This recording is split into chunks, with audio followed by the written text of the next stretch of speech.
Sword of the Demon Hunter. Season 1 is now over. Episode 24 just aired. We're going to talk about it. We're going to talk about the season as a whole. Smash your comments down below. Smash that like button. Click subscribe.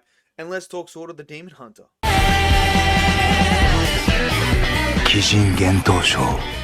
So Sword of the Demon Hunter episode 24 has now aired. That is the season finale of the series so far. You can go watch all 24 episodes right now. And I've got a few things I want to say about the series as a whole, about this episode, and about what I think might be happening in the future regarding this IP. Now, let's get to episode 24 first, because I think episode 24, I was under the impression that maybe they might be wrapping this completely up in 24 episodes, but clearly not. There's clearly ideas to continue this story on into another season. So, with that in mind, I thought this episode was good, but I don't think it was a season finale worthy good, if you know what I mean. I mean, obviously there's a scene in here with his sister and the other two demons, you know, a glimpse of like, oh, this storyline is still here. This isn't resolved. We're going to come back to this. But episode is all about having Jinta and the girl from the future, you know, try to get her back to the future, essentially. Get her back to there. She doesn't want to leave. And it's all this whole emotional stuff that I really, really liked. I thought it was great. But for me, I think my main issue is the structure. And what I mean by this is, 2 episodes ago, we had that big cliffhanger ending with the sister and the other demons and everything like that. I feel like that felt more like a season finale than this did. I feel like 2 episodes ago, I feel like if you put these 2 episodes before that episode and then have episode, I think it was 22, you put episode 22 here as the finale, I think it works so much better. Because then you have the cliffhanger ending, you have the, okay, this is where we're going to pick up next season. Where here, this kind of felt like a conclusion almost to the entire story itself. Because then we have Jinta in the future, and he's happy. And I feel like that kind of overshadows what the story is going to be about. I just feel like we know Jinta is going to survive this battle, and something's going to happen, and he's happy in that. Which I feel like does take away from a certain element. So for me personally, I would have structured the story differently. Maybe it might be paid off in the next season, but I'm going to talk about the next season moving forward. But I thought this episode was great. I love the big reveal as well. You know, I didn't pick up it the first time in this episode, but then the second time I was like, wait a second.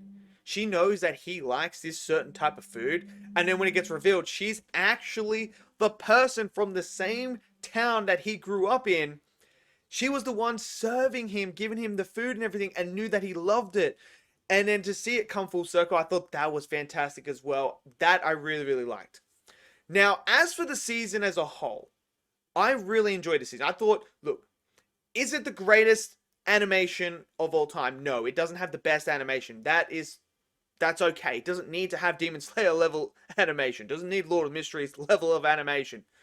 But what this has going for it is the story and characters. And I feel like Sword of the Demon Hunter is all about that. It's not an action anime. It is a drama. It's about these characters. It's about Jinta growing, you know, from when you first meet him and him basically going through life, adopting new ideologies, interacting with people, getting different types of views on life, and then bringing it all together and completing him. But mainly what it is, it's about Jinta refinding his humanity again. Because he lost everything, he lost the person that he loved, and then watching him go on this journey of self-discovery and refinding what it means to be human, I thought is so beautiful. And the story itself is great. And I know a lot of people just watch the first episode and they're like, huh, this guy's like a, you know, he's a cock, like he's a guy that's like, oh yeah, I'm just gonna let her sleep like that, he's a pussy, etc., etc. Without actually understanding what this show is about. It's about like Jinta, who had the chance to be with her, but chose his duty. She chose the duty. They had a whole conversation in the first episode that people just seem to glance over. And then that moment was the whole point of him now becoming a demon and essentially losing his humanity and then discovering it. Like, that is the journey of it. And people just don't understand that.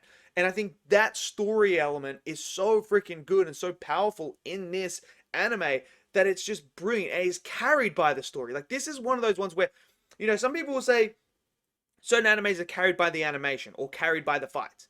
This is carried by the story and the characters. Like, this is when people tell me that they only care about stories and character and then go, this isn't one for me, it's got bad animation. It's like, you want story and characters, this is the one for you. And it's got that. And there's so many great episodes that are emotional, that hit you with heart, that are developed so well, and it's brilliant. The side cast are fantastic. You fall in love with all the different type of characters. You want to see them grow, and it's just beautifully written. Beautifully written. But like I said, it's not perfect. There are things I would move around and change around certain episodes and scenes and stuff to make it feel a little bit more fluent, and I think would actually add a little bit more effect to it. But that's just me. Now, regarding, obviously, this isn't finished because we have the storyline with the sister still going on. And the whole idea about this season has been Jinya coming to that confrontation of what's he going to ultimately do with his sister. Like, is he going to forgive her and try to nurture her back? Or is he going to, put her out of her misery? Is he going to have the rage and hatred fuel him again and just forget about everything he's learned this whole entire way? That is what it's been leading up to. We obviously didn't get it this season. That feels like it's going to be for season 2. But this is my biggest thing. I don't think we're going to get a season 2. I really, really don't think we will. And it's a shame because I want to see this story end. So I might have to just read the novel. But I want to know what's going to happen. I want to know what is on, because I'm invested in this character now. I'm invested in this story. But because of the production issues and the money issues and everything behind the scenes of this project, we've had delay after delay after delay. Like, this was supposed to come out 24, delayed to 25. And even here, we had an unfinished episode that was released somehow. We had animation issues throughout the season.